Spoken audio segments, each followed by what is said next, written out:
다빈치라는 분이 있습니다. 이분이 그린 유명한 그림 가운데 하나가 뭐냐면 모나리자입니다. 모나리자. 보셨나요? 우리 아이들 모나리자라는 그림이 있습니다. 이 그림이 1503년에 봄에 이 다빈치에 의해서 그림이 그려지기 시작합니다. 그런데 실제로 이 다빈치는 1년 안에 그림을 완성하려고 했습니다. 그러나 1년이 넘어서고 2년이 되고 3년이 되고 4년이 돼도 그림이 완성되지 않았다고 합니다. 다빈치는 이 그림을 언제까지 그리냐면 1519년까지, 그가 죽기 직전까지 이 그림을 붙잡고 있었다고 합니다. 그런데 여러분이 잘 아는 대로 그 모나리자의 미소는 맨 마지막에 완성되었다고 합니다. 여러분 혹시 모나리자 미소의 법칙이라는 그런 이야기를 들어보셨나요? 심리학에서는 그 미소의 법칙이 굉장히 중요하다. 그래서 이제 행복 심리학에서는 이걸 또 연구도 합니다. 중요한 거는 그 위대한 걸작이 무려 16년이라는 시간을 거쳐서 완성되었다는 것입니다. 우리가 살아가다 보면 우리에게 있어서 우리의 삶을 통해서 이룰 수 있는 일들이 당장 무엇을 성취해서 이룰 수 있는 일도 있지만 이렇게 오랜 시간에 걸쳐서 일들이 완성되는 경우가 더 많습니다. 사람들이 종종 그럴 때마다 너무나 시간이 오래 걸리기 때문에 그 일들을 멈추거나 포기하거나 내지는 그것으로 인해서 실망하거나 합니다. 그러나 여러분, 좋은 작품일수록 시간이 오래 걸린다는 거예요. 저는 우리의 삶도 마찬가지라고 생각됩니다. 사람이 한순간에 변화되고 한순간에 무엇을 이루는 것보다는 오랜 시간에 걸쳐서 숙성이 되고 또 거기에 어떤 완전한 그런 어떤 작품의 그 기술들이 들어가서 그래서 완성되어진다면 훨씬 더 아름답고 정말 걸작 중에 걸작이 될 수 있다는 것이죠. 그런 차원에서 올 한 해를 시작한 여러분들이 한 해 동안 이루지 못한 것들이 있다면 여러분 조급해하지 마십시오. 시간을 두고 그 일들을 충분히 숙고하면서 완성해 나갈 때 여러분의 인생에 더 놀라운 걸작이 탄생이 될 줄 믿으시기 바랍니다. 그래서 그런 차원에서 오늘 본문을 들여다보면 사도 바울도 이 로마서를 기록하면서 로마 교인들에게 바라는 기대라는 게 있었습니다. 소망이 있었어요. 사람이 성장하고 성숙하는 데는 상당한 시간이 필요하고 또 거기에 많은 수고가 필요합니다. 바울이라는 사람이 오늘 로마 교회 성도들을 향해서 그가 바라는 기대를 세 가지 소개하고 있습니다. 이 세 가지가 어쩌면 저와 여러분에게 우리 주님이 우리를 향해 갖고 계신 소망이기도 하고 기대일 수도 있습니다. 자, 그것이 무엇일까요? 오늘 우리 학생들도 같이 참여하고 있는데 오늘 이 말씀으로 여러분들과 같이 은혜를 받고자 합니다. 주님이 우리에게 바라시는, 또 부모님이 또 내가 바라는 기대도 있지만 우리가 예수님이 우리를 향해 갖고 계신 기대가 무엇인지를 함께 살펴보죠. 첫 번째는요, 우리가 성장하기를 원한다는 것입니다. 성장하기를 원해요. 아이가 태어나서 자라지 않는다라고 생각해 보세요. 얼마나 끔찍합니까? 하루가 다르게 아이는 놀랍게 성장하지 않습니까? 근데 그 성장이라는 것이 단순한 키가 자라는 의미보다 더 깊은 의미가 있다면 그건 어떤 내면의 성장이죠. 그런 걸 가르쳐서 뭐라고 얘기냐면 성숙이라고 말합니다. 요즘 심리학에서 그런 용어가 등장해요. 어린아이인데 이 어린아이가 나이로는 어린아이가 아닌 사람, 성인아이라고 하는 용어가 사용됩니다. 성인아이. 나이는 어른인데 하는 행동이나 생각은 어린아이 같은 사람. 이런 사람들은 어떤 특징을 가지고 있냐면 자꾸 흔들립니다. 마음이 흔들리고 생각이 흔들리고 신앙이 흔들리고, 그래서 에베소 4장 14절에서는 속임수와 간사한 유혹에 빠져 온갖 교훈의 풍조에 밀려 요동하지 않게 하려 함이라 라는 말씀이 나옵니다. 어린아이들이 어떤 특징이 있습니까? 잘 속아요. 그리고 쉽게 그런 유혹이나 이런 것에 빠지는 경우가 있습니다. 그래서 하지 말라는 건 더 하고 싶어 하고 그러죠, 아이들은. 그래서 이제 게임 같은 거에 빠지면은 극단적으로 보면은 그 게임이 너무 좋은 나머지 학원도 안 가고 게임하고 그러죠. 그렇죠, 우리 학생들. 네, 너무 많은 걸 얘기하면 안 되죠. 근데 어떻든 그런 일들이 일어나는 걸 보면 그게 어린아이의 특징이에요. 또 영적으로 보면 어린아이들은 디모데전서 4장 1절에 보면은 그냥 믿는 둥 마는 둥 하다가 그냥 믿음을 버려요. 이런 사람들은 성숙하지 않은 것입니다. 성장하지 않은 것입니다. 우리는 지적으로도 성장하고 육체적으로도 성장하고 또 신앙적으로도 성장해야 되는 것입니다. 그래서 여러분들이 어려서부터 이렇게 교회를 다닐 수 있다는 건 대단한 축복이에요. 뭐 아멘이 없네. 저는 청년 때 예수를 믿었는데 제가 우리 이 교회 학교 아이들을 보면 얼마나 부러운지 모르겠어요. 제가 저 나이에 교회를 다녔으면 지금쯤 세계적인 목사가 됐을 거예요. 지금 삼성지구에서 목회를 하고 있죠. 무명의 목사로.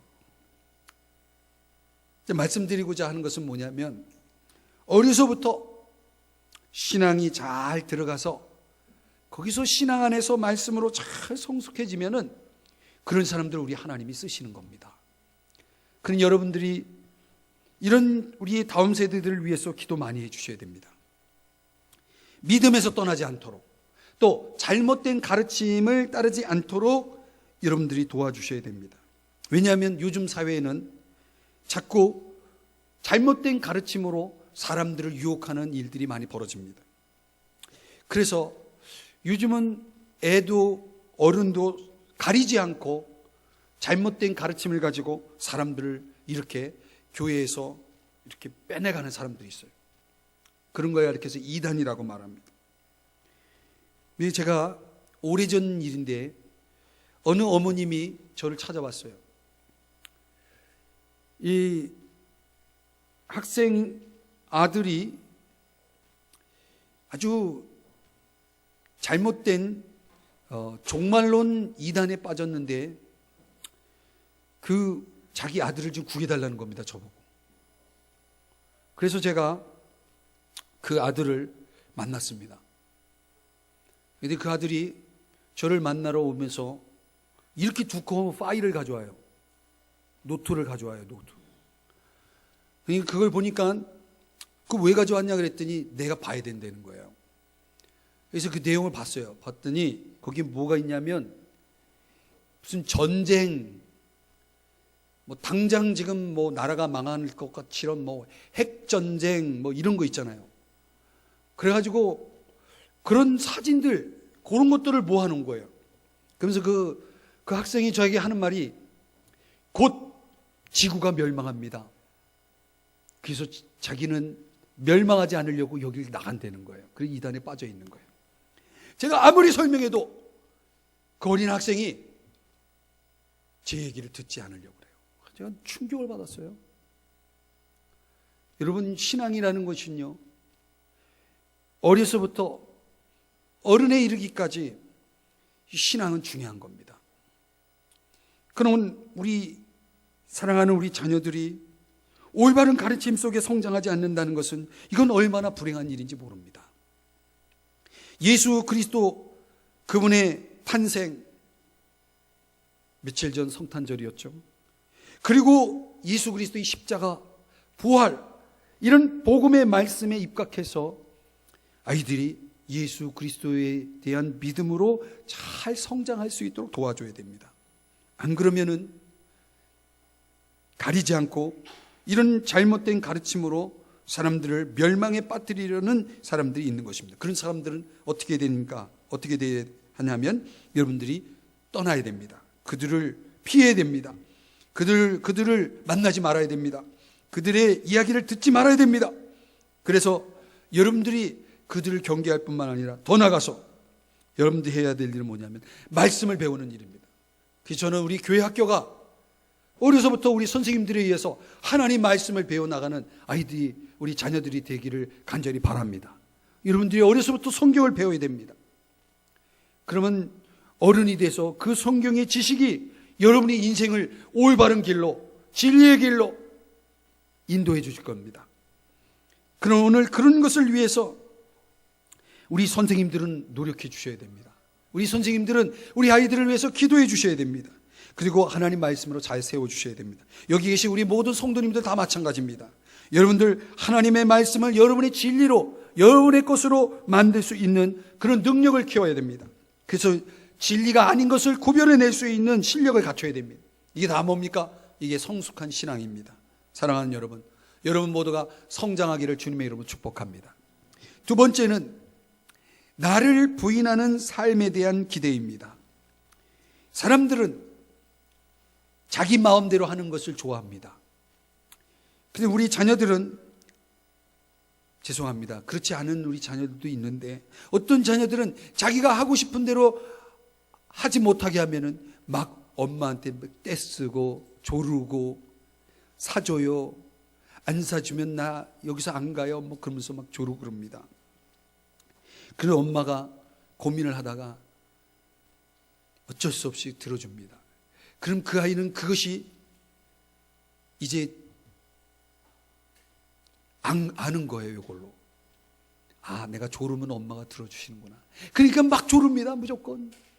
시도 때도 없이 조릅니다. 그 조르다 보면 자기가 얻을 수 있는 걸 얻는다고 생각을 합니다. 그런데 그건 어렸을 때의 얘기예요. 어렸을 때 다 우리도 그러잖아요. 그런데 성장해서도 자기 마음대로 안 되면 화를 냅니다. 그리고 자기 뜻대로 뭐든지 해야 됩니다. 여러분, 사람이 그렇게 살면요, 그 사람의 인생은 너무너무 심각해지는 겁니다. 얼마 전에 그런 뉴스를 봤습니다. 경찰이 이 벌금 딱지를 끊었다고 화가 나가지고 경찰서로 차를 몰고 들어갔습니다. 그 차는 도로에서 달려야 되는데 차를 몰고 경찰서 갔어요. 그 이유가 뭐냐? 화가 나서 그랬다는 거예요. 여러분, 어려서부터 자기를 잘 조절해낼 수 있는, 이런 걸 영어로는 셀프 컨트롤이라고 하죠. 자기 조절이 가능한 삶을 훈련하지 않으면 아이들이 커가지고 자기 멋대로, 자기 뜻대로 하지 않으면 이게 차지 않으니까, 마음에 차지 않으니까 막 자기 하고 싶은 대로 하는 겁니다. 이게 굉장히 무서운 거예요. 오늘날 우리 신앙 가운데서, 신앙생활도 마찬가지입니다. 마음에 내키면 성경 보고 기도하고, 마음에 안 내키면 성경 멀리하고, 마음에 내키면 예배드리고, 마음에 안 들면 또 예배 안 드리고. 이건 다 뭐가 없는 거냐면 자기 부인이 없는 겁니다. 디나이얼, 부인한다, 거절한다. 내가 하고 싶은 욕망을 따르는 사람은 반드시 망하게 돼 있습니다. 성숙한 사람, 이런 사람은 어디로 나아가냐면 자기를 부인하는 삶으로 나아가는 겁니다. 하고 싶어도 하지 않는 능력을 갖추게 됩니다. 사람이 뭐든지 자기 하고 싶은 대로 해봐요. 그 인생이 얼마나 불행해지겠습니까? 공부를 하기 싫어도 공부하는 겁니다. 이게 자기 조절이 가능한 사람이에요. 예배를 드리기 싫어도 예배를 드리는 겁니다. 이게 자기 조절이 가능한 신앙인입니다. 옛날에 제가 어렸을 때 땅 따먹기가 있어요. 땅 따먹기. 우리 친구들 알아요? 땅 따먹기? 땅 따먹기 알아요? 왜? 이 어렸을 때 목사님은 땅 따먹기의 달인이었습니다. 그래가지고 요만한 돌 가지고 땅을 차지하는 거예요. 3번 탁 해가지고 우리 집. 얼마나 땅이 많은지 모릅니다. 제 땅이. 다 제 땅입니다. 근데 저희 엄마가 저리야 밥 먹어! 그러면 그 땅 다 버리고 갑니다. 집으로. 내 땅이 없어지는 겁니다. 제가 왜 이 놀이를 이야기하냐면 우리의 삶이 그런 겁니다. 욕심이 아무리 많아도요, 욕심대로 되는 게 아닙니다. 결국은 저와 여러분은 우리의 삶을 하나님 앞에서 계산할 때가 오는 겁니다. 욕심대로 살지 아니하고 자기를 부인하면서 주님을 따라갈 수 있는 사람이 되어야 되는 겁니다. 오늘 본문 루포라는 사람이 13절에 소개되고 있는데, 이 루포의 아버지는 구레네 시몬이라는 사람입니다. 근데 이 구레네 시몬은 어떤 사람이냐?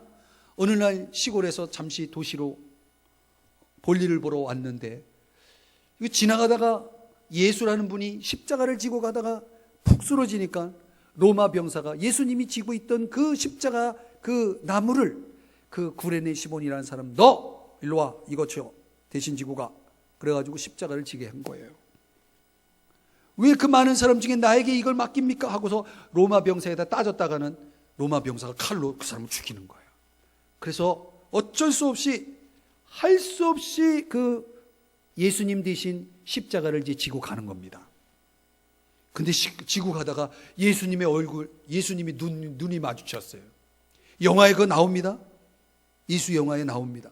예수님과 눈이 딱 마주친 순간 예수님의 눈빛을 통해서 깨달았어요. 예수님이 누구신지를. 예수님은 하나님의 아들이시구나. 예수님이 나의 죄를 위해 죽으시기 위해서 지금 저 십자가를 향해 가고 있구나. 그리고 예수님을 믿게 된 거예요. 그리고 예수님을 이제 마음에 모시게 됐어요. 주인으로. 그 구레네 시몬이 억지로 십자가를 지고 가다가 이제 즐거이 십자가를 지고 사는, 예수님을 자랑하고 예수님을 전하는 증인으로 변화가 된 거예요. 그래서 그 변화된 구레네 시몬이 자기 아들 루포를 그리고 아내를, 가족들을 다 예수님 잘 믿는 사람으로 이렇게 양육하고 또 도움을 준 거예요. 훗날 이 루포는 아버지의 영향력에 의해서, 참 아버지가 신앙이 좋으면 좋은 거예요. 그래서 어머니의 영향력도 있고 아버지의 영향력도 있는데, 아버지의 그 신앙의 영향력 아래서 아들 루포가 교회의 중요한 리더가 된 거예요. 그냥 우리 친구들, 여러분들이, 우리 성도님들이 내 삶이 어떤 삶이냐에 따라서 우리의 자녀들이 달라질 수 있는 거예요. 또 내 인생이 달라질 수 있는 거예요. 여러분, 내 인생은 나의 것이라는 그런 옛날 노래도 있지만 나의 것이 아닙니다. 주님의 거예요.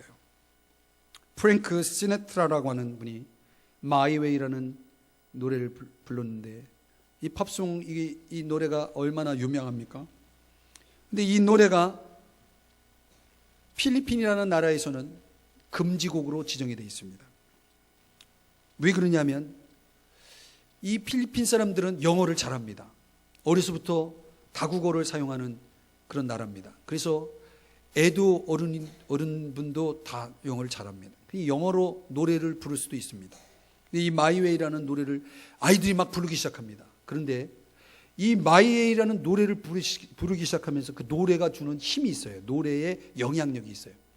그 노래를 부르면서 아이들이 막 자살해 나갑니다. 그리고 집을 가출하고 막 그런 일이 벌어지는 겁니다. 그리고 막 폭력자들이 막 생기고 사회적인 문제가 막 발생이 되니까 국가에서 아예 이러다가는 우리 다음 세대들 아이들이 다 망가지겠다. 이 노래를 더 이상은 부르게 해서는 안 되겠다 해가지고 마이웨이라는 노래를 금지시킵니다. 그 이 마이웨이의 이 끝자락에 이런 가사가 나옵니다. 나는 많은 것을 경험했고 많이 돌아다녔고 나는 하고 싶은 건 다 했어. 그러나 한 가지 분명한 것은 내가 하고 싶은 대로 했다는 것, 내 방법대로 했다는 거야. 이런 가사가 나와요. 영어로 들으면 그게 특별히 이상하게 들리지 않을지 모르지만 이 가사를 분석해 보면 이 가사는 내가 젊었을 때, 어렸을 때 하고 싶은 거 다 하고 살았는데 지금 와서 생각해 보니까 내가 잘못 살았구나, 이런 얘기예요, 이 노래가. 근데 사람들이 그것만 딱 보는 거예요. 내가 하고 싶은 대로 다 했어. 요것만 가지고 하고 싶은 대로 하는 거예요. 그러니까 나라가, 청소년들이 막 망가지기 시작하는 겁니다. 여러분, my way를 포기해야 됩니다. his way로 전환해야 됩니다. 욕망의 노예로 살아가는 사람이 아니라 자기를 부인하고 하나님 앞에 자기를 복종시키는 그런 신앙인으로 방향 전환을 할 때, 그래서 전도서의 말씀에 의하면 너희는 청년의 때에 너의 창조자를 기억하라. 여러분, 하나님을 언제 기억해야 됩니까? 어려서 기억해야 됩니다. 나이가 이제 많이 들고 인생의 끝자락에서 예수를 믿는 것도 복된 거지만 어려서부터 예수를 믿는 신앙인이 되어야 여러분의 인생이 더욱더 복된 것입니다. 십자가의 능력을 통해서 자기를 부인하고 나 하고 싶은 대로가 아니라 주님이 원하시는 삶을 살아가는 여러분 되시기를 주님의 이름으로 축복합니다. 마지막으로 한 가지는 주님이 어떤 기대를 가지고 있냐면 선하게 살기를 기대하고 있습니다. 여러분, 선하게 살고 있습니까? 친구랑 싸웁니까?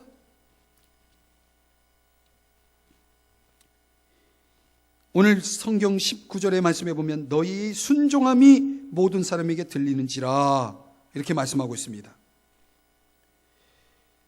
신앙생활은 순종이 있어야 됩니다. 바울은 로마 교인들이 순종하는 자들이라는 것을 지금 밝히고 있습니다. 순종하려면 뭐에 순종해야 됩니까? 하나님 말씀에 순종해야 됩니다. 하나님 말씀을 보면 하나님이 우리에게 원하는 게 뭔지를 가르쳐 주십니다. 이런 걸 가르쳐서 지식, 신앙 지식이라고 얘기합니다. 그럼 하나님이 원하시는 것은 선한 것입니다. 그리고 그 선한 것을 행하는 사람을 가르쳐서 지혜롭다라고 말합니다. 그래서 이 본문을 가지고 복음성가도 있습니다. 로마서 16장 19절에는 복음성가. 그래서 선한데 지혜롭고 악한데 밀어나라 뭐 이런 노래가 있습니다. 제가 부르고 싶지만 안 될 것 같아서 제가 안 부릅니다. 근데 여러분, 이 노래처럼 선한 지식을 자꾸 쌓으면 사람이 지혜롭게 살아갈 수 있는 거예요. 악한 데에 어떤 사람은 머리가 비상하게 돌아가서 악을 행합니다. 여러분, 악한 사람들이요, 머리가 좋습니다. 그 좋은 머리로 선한 삶을 살지 않고 좋은 머리로 악하게 사는 사람도 있습니다. 여러분, 어떤 삶을 살기를 원하십니까? 우리 그리스도인들은 선하게 살아야 됩니다. 교회는 절대적으로 선을 추구하면서 살아야 됩니다. 선한 양심을 지닌 그리스도인이 되어야 합니다. 예수 믿는 친구가 자꾸 친구들 괴롭히고 친구들하고 싸우고 그래봐요. 그러면 그 친구들이 어떻게 생각하냐면, 아, 예수 믿으면 저렇게 되는구나. 그리고 교회 다니면 저런구나. 그리고 교회에 대해 안 가요. 근데 너무나 선하게, 너무나 모범적으로 잘 지내. 그러면 친구들이, 아, 제가 교회 다니니까 저렇구나. 나도 교회를 다녀야지. 그렇게 되는 겁니다. 그러니까 오늘 우리가 하나님 앞에서 어떤 모습으로 사느냐가 굉장히 중요한 것입니다. 사랑하는 여러분, 내가 진정한 신앙인이 되면 내 주변 사람들도 같이 진정한 신앙인으로 갈 수 있는 가능성이 열리는 겁니다. 내가 잘못된 신앙인으로 살아가면 분명히 그런 사람들, 주변에 있는 사람들도 같은 방향으로 향해 갈 것입니다. 오늘 저는 우리 학생들을 위해서 좀 쉽게 설명하려고 애를 썼는데 우리 아이들이 알아들었는지 모르겠습니다. 그래도 오늘 이 말씀은 우리 아이들뿐만 아니라 오늘 사부 예배에 나오신 여러분들에게도 다 적용되는 겁니다. 하나님은 부모가 자녀를 향해 기대를 가지고 있는 것처럼 우리의 영적인 아버지이신 하늘 아버지이신 하나님께서도 하나님의 자녀인 저와 여러분에게 대한 기대가 있다는 것이에요. 성숙하기를 기대하고 자기를 잘 조절하면서 살기를 기대하고 선한 삶을 살아가기를 기대하고 있습니다. 그런데 이 기대가 때로는 실망으로 바뀔 수도 있는 거예요. 그럼 오늘 한 해를 2015년을 보내면서 하나님, 제가 하나님 기쁘게 해드렸죠. 하나님 기쁘시죠? 이렇게 우리가 송구영신 예배를 드려야 되는데, 작년하고 똑같이 살았어요. 올해도 엉망이에요. 이렇게 하나님 앞에 우리가 우리의 한 해를 돌아보면 우리는 참 부끄러운 거죠. 이제 며칠 남았어요? 4일 남았어요. 이 4일 동안 두 가지를 했으면 좋겠어요. 자기를 잘 점검하면서 하나님 앞에 그렇게 부탁드리세요. 하나님, 제가 잘못한 거 있으면 용서해 주세요. 회개하는 시간을 가졌으면 좋겠어요. 그리고 2016년은 내가 한 살 더 먹으니까 이제 학년도 올라가고 또 새로운 친구, 새로운 선생님, 새로운 환경을 맞고 우리 어른들은 또 새로운 한 해를 맞이하면서 정말 하나님의 기대에 저버리지 않는 부응하는 그런 한 해를 시작하는 우리 모두가 되었으면 좋겠습니다. 기도하겠습니다.